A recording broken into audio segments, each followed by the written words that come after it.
जम्मू कश्मीर में पाकिस्तानी साजिशों और इससे निपटने की तैयारियों पर आज तक संवाददाता सुनील जी भट्ट ने राज्य के डीजीपी दिलबाग सिंह से खास बातचीत की।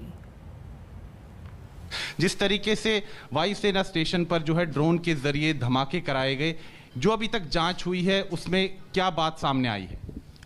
जो अभी तक की जांच हुई है उससे ये लगता है कि जो दोनों ही धमाके हुए काफ़ी पावरफुल थे और कोई हाई ग्रेड एक्सप्लोजिव मटेरियल, जिसके पहले भी हम बता चुके हैं कि RDX होने के जो सबूत मिले हैं उसमें नुकसान काफ़ी बड़ी तादाद पे हो सकता था, मगर अच्छी बात है कि इस तरह का नुकसान नहीं हुआ है। मैं इसके अलावा ये बता चुका हूं कि जो सबसे ज़्यादा सस्पिशन हमारा इस इंसिडेंट को लेकर के है वो लश्कर तौबा के ऊपर है और लश्कर तौबा पहले भी इस तरह की एक्टिविटीज़ कर चुकी हैं। उस शाम को भी हम लोगों ने जम्मू कश्मीर पुलिस की तरफ से, जम्मू पुलिस की तरफ से एक इनपुट के ऊपर काम करते हुए एक बहुत बड़ी ID को पकड़ा था और वो ID किसी वाइटल इंस्टॉलेशन या क्राउडेड प्लेस के ऊपर बाहर इस्तेमाल करने की इतला थी। उसको पहले पकड़े जाने से बहुत बड़ा हादसा जो है वो टल गया। वो वाली कंसाइनमेंट जो ID की ड्रोन के जरिए से आई थी और उसमें भी लश्कर तौबा का हाथ था। इससे पहले काफ़ी सारी कार्रवाइयाँ ऐसी हो चुकी हैं, वेपन ड्रॉपिंग की, नारकोटिक्स की और एक्सप्लोजिव भेजने की, जिसमें लश्कर का हाथ पाया गया है। और ये हमें लगता है कि उसी कड़ी में एक इंसिडेंट है और इसमें भी लश्कर का हाथ होने की काफ़ी स्ट्रॉन्ग सस्पिशन है। हमारी पुलिस और बाकी एजेंसी जो तफ्तीश में जुटी हुई हैं वो फर्दर इस पे जानकारी हासिल करने की कोशिश कर रही है। दिलबाग सिंह जी, क्या ये पता लग पाया है कि ड्रोन जो है ये लॉन्च कहाँ से किया गया? क्या ये अंतर्राष्ट्रीय सीमा के उस पार से किया गया या ये ड्रोन्स जिनकी मदद से ये हमले करवाए गए वायुसेना के स्टेशन पे, ये किसी नज़दीकी रिहायशी इलाके से लॉन्च हुए थे? अभी तक का जो हमारा इनिशियल पूछताछ है या छानबीन है इन्वेस्टिगेशन में, उसके चलते ये लगता है कि ये लॉन्च पार से हुआ है। पुरानी लॉन्चिंग जो हुई ड्रोन की, जिसमें ID, एक्सप्लोजिव, वेपन, बाकी चीज़ें इस तरफ लाई गई, वो भी पार से लॉन्च हुई थी। उनका भी संबंध मोस्ट ऑफ द केसेस में लश्कर के साथ था, एक आध केस को छोड़ के जिसमें जैश-ए-मोहम्मद की सौटी भी आई थी। हमें लगता है कि ये पार से लॉन्च किया गया है और बाकी लोकल अगर कोई एक्टिवेशन हुई हो या लोकल कोई इन्वॉल्वमेंट हो, उस कार्रवाई को भी साइड बाय साइड देखा जा सकता है या देख रहे हैं। पाकिस्तानी साजिश के कुछ और पहलुओं की बात दरभंगा रेलवे स्टेशन पर हुए धमाके के दोनों संदिग्धों को आज NIA की टीम पटना लेकर आई। इस साजिश के तार भी दरभंगा से हैदराबाद और UP के शामली होते हुए पाकिस्तान तक पहुंच रहे हैं।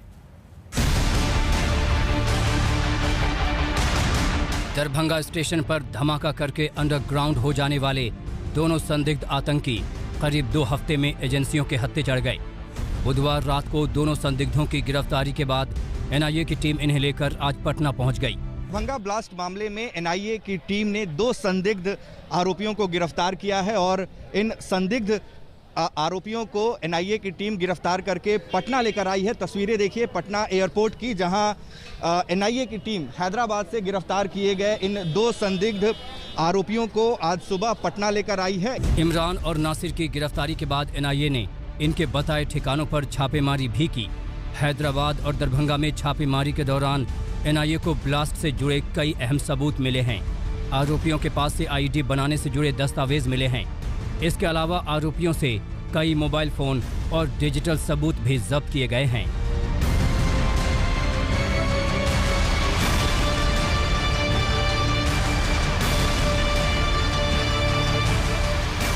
सत्रह जून को दरभंगा के रेलवे स्टेशन पर एक छोटा धमाका हुआ था।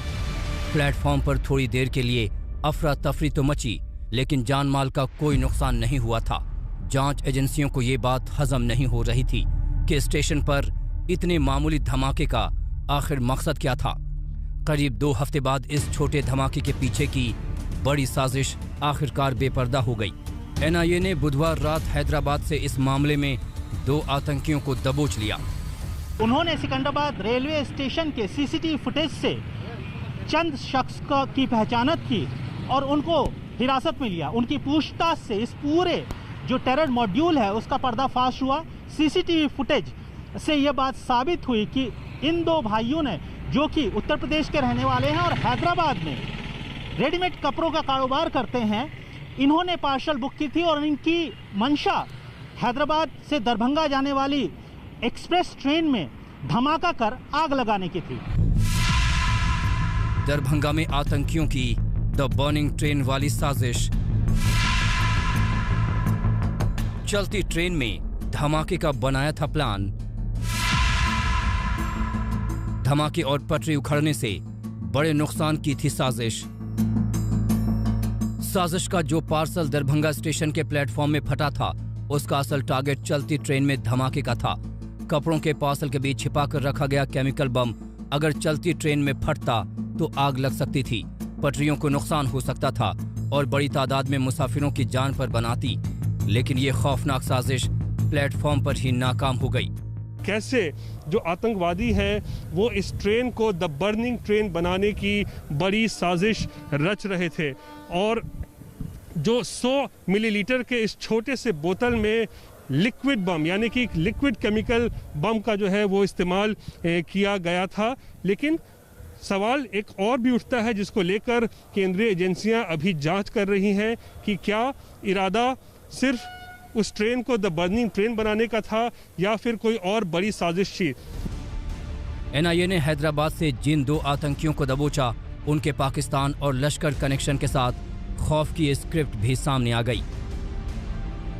इसे ऐसे समझिए, पाकिस्तान में साजिश, हैदराबाद से आया था पार्सल, दरभंगा में ब्लास्ट, हैदराबाद से 2 आतंकी गिरफ्तार, चलती ट्रेन में धमाके की थी साजिश। एनआईए सूत्रों का यह भी कहना है कि दरभंगा वाली साजिश असल में एक ट्रायल थी। अगर आतंकी इसमें कामयाब रहते तो देश भर में भारतीय रेलवे के नेटवर्क को इसी तरह टारगेट करने का प्लान था। हैदराबाद से आशीष पांडे और शामली से अरविंद ओझा के साथ आज तक ब्यूरो।